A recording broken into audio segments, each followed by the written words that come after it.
করে ইউনূস সাহেবকে বলতে 6 আনার ভাত খায়া এই পতাকাটা আঁকছে। পরের দিন 2 তারিখে এই পতাকাটা আসমর আব্দুর রব ডাকসুর বিপি তার নেতৃত্বে ঢাকা বিশ্ববিদ্যালয়ে তোলা হয়েছে। হাজার হাজার ছাত্র নূরে আলম সিদ্দিকীর বক্তৃতা শুনলে বঙ্গোপসাগরের ঢেউ উজান যেত। সেই সব ছাত্র নেতা ছিল, এইসব ছাত্র নেতা না যারা যাদের বাড়িতে গড় নাই দোয়ার নাই, মানুষ আছে রাও নাই কয় আমাদের দেশে। এইসব ছাত্র নেতারা ভিক্ষুকের ছেলে না যে দিনে দিনে 400 কোটি টাকার মালিক 4 মাসে হয়ে যায়, এরা না। নূরে আলম সিদ্দিকী হওয়া তো সোজা না, তুফাইল আহমদ হওয়া তো সোজা না।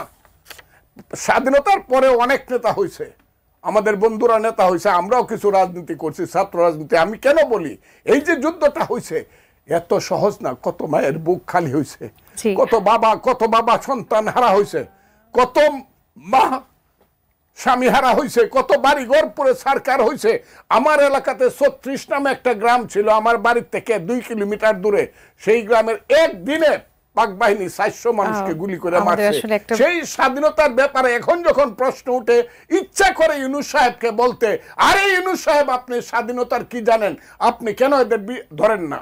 আপনি তাদেরকে হয় ধরেন, না হলে আপনাকে মানুষ বলবে আপনি তাদের সাথী। আমি আরেকটা কথা বলিয়া আমাকে একটু সুযোগ দেন। ওনারা মৌলানা সাহেবদেরকে এত হাজার হাজার মানুষ জমা সুযোগ দেয়।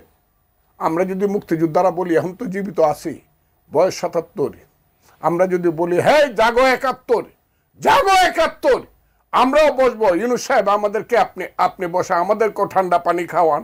দেখি তো সোহরাওয়ার্দী উদ্যানে অথবা প্রেস ক্লাবের সামনে কত মুক্তিযোদ্ধা আছে। আপনি মনে করছেন মাত্র 1 লাখ মুক্তিযোদ্ধা জীবিত আছে? না, 17 থেকে 17 কোটি 50 লক্ষ মুক্তিযোদ্ধা জীবিত আছে যারা মুক্তিযুদ্ধের আদর্শে বিশ্বাস করে। এটা ভোট হইলে দেখতে পারবে।